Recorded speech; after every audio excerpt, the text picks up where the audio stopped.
Kita masih tersambung dengan Dr. Hermawan Setianto, dokter spesialis paru yang akan menjawab pertanyaan Anda seputar corona dan COVID-19. Kita akan terima telepon. Yang pertama dari Ibu Maya di Maumere. Selamat pagi, Bu Maya. Selamat pagi. Pagi, Bu. Silakan, Bu, pertanyaan untuk Dr. Hermawan. Ya, Dokter Hermawan. Pertama, saya mohon edukasi organ tubuh mana yang paling sensitif terhadap penularan COVID-19. Berikut mengapa PSBB tidak dilakukan secara menyeluruh satu negara. Saya perhatikan adalah PSB berizin. Ini menurut rekomendasi dari mana? Yang ketiga, apakah pra-pandemi COVID-19, masa pandemi COVID-19, dan masa purna pandemi COVID-19 dapat diprediksi? Apakah ramalan cuaca cerah, berawan, dan hujan itu beda-beda tipis dengan ramalan purna pandemi? Terima kasih, Dr. Hermawan.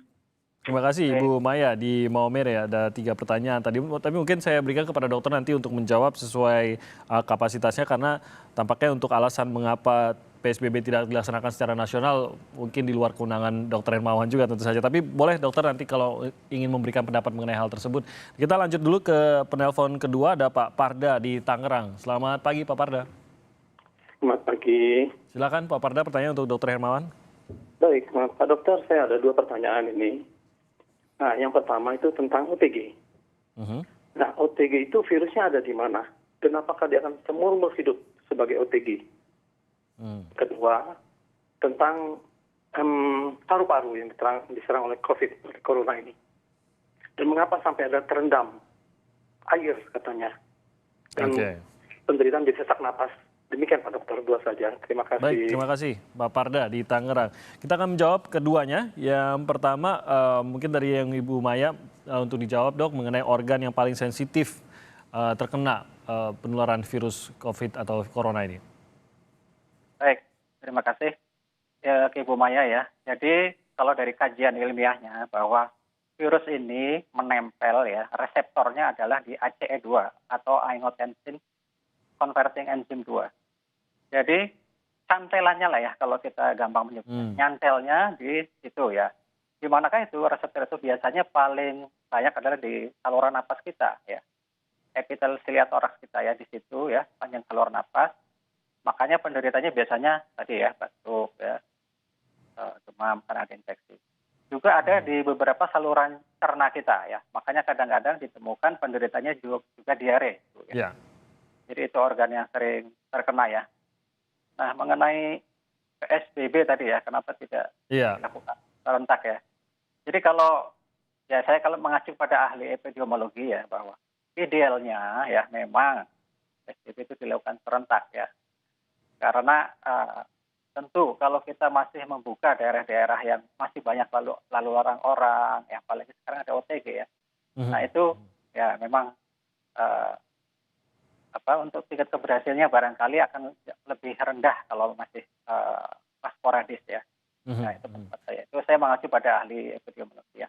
Oke, jadi itu mungkin ada kebijakan tersendiri dan mungkin etika pemerintahan lah begitu ya. Betul ya. Tapi mungkin dokter dari efektivitas pertemuan orang dengan orang tadi, PSBB kan pengaturan yang mengatur begitu ya, ada regulasi. Tapi dari sisi kesehatannya dok, bahwa apakah memang bertemu dengan semakin banyak orang akan memperbesar resiko kita terpapar? Iya, tentunya seperti itu ya. Tapi kan mungkin pertimbangan PSBB ada banyak faktor ya, ada faktor ekonomi dan segala itu kita serahkan kepada pembuat kebijakan lah ya. Ya, setuju dok. Nah, kalau memang kontak ya memang beresiko, semakin banyak kontak ya semakin terpapar kan artinya ya. Semakin bisa terjadi penularan. Oke, jadi kita lanjutkan ke pertanyaan dari Pak Parda di Tangerang mengenai OTG. Jadi kalau pada OTG karena tidak ada gejalanya, kalau tadi kan dokter bilang kalau saat corona menyangkut di paru-paru maka akan jelas dia akan sesak nafas dan lain-lain begitu. Tapi seorang OTG ini virusnya ada di mana? Di paru-parunya kah atau di mana? Dan apakah ini akan dibawa seumur hidupnya tadi pertanyaan Pak Parda? Iya, jadi OTG ini orang tanpa gejala ya. Jadi pada infeksi virus ini gejalanya bisa ringan sampai berat atau bahkan tidak ada gejala. Ya. Jadi kalau gejalanya ringan atau tanpa gejala biasanya karena daya daya tahan tubuhnya atau imunitasnya memang relatif baik ya. Jadi virusnya tetap berada di saluran nafas kita ya. Tapi respon tubuhnya karena bagus terhadap virus ini, jadi tidak menimbulkan gejala. Nah, ada beberapa orang yang menimbulkan gejala sampai gejala yang berat tadi ya, sampai parunya terendam ya. Iya, betul. Jadi itu ya betul. Jadi infeksi virus ini bisa dari saluran napas atas masuk ke dalam sampai turun ke bawah ke alveolus ya, atau saluran napas terminal. Nah, di situ apabila terjadi peradangan ya, nah tubuh kita akan melakukan respon ya, mengeluarkan sitokin antiinflamasi ya. Nah itu timbul dikenal dengan namanya badai sitokin. Nah badai sitokin ini akan menimbulkan respon tadi ya.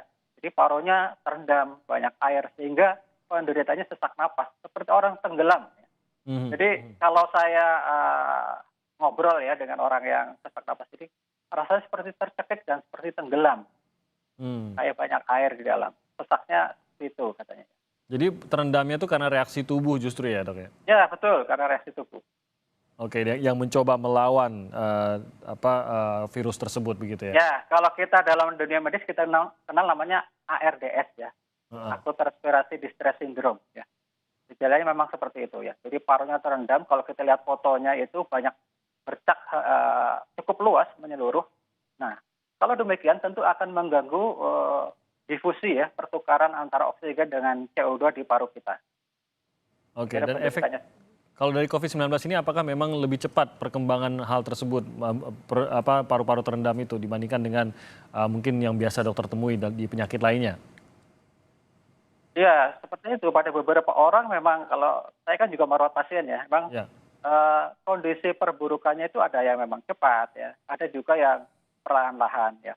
Tapi biasanya itu tadi pada orang yang rentan ya, kaum yang rentan, orang tua dan yang punya komorbid itu, biasanya kalau sudah timbul seperti itu ya cepat memburuk. Emang imunitasnya memang rendah ya. Cepat memburuk dan bisa sampai ke tahap severe tadi ya. Betul. Tapi kalau paru-parunya sehat bisa jadi tidak sampai ke tahap buruk atau severe itu ya, Dok ya? Iya, betul. Oke, baik. Terima kasih banyak Dr. Hermawan Setianto atas waktunya bersama kami pada pagi hari ini menjawab pertanyaan seputar corona dan COVID-19. Terima kasih Dr. Hermawan.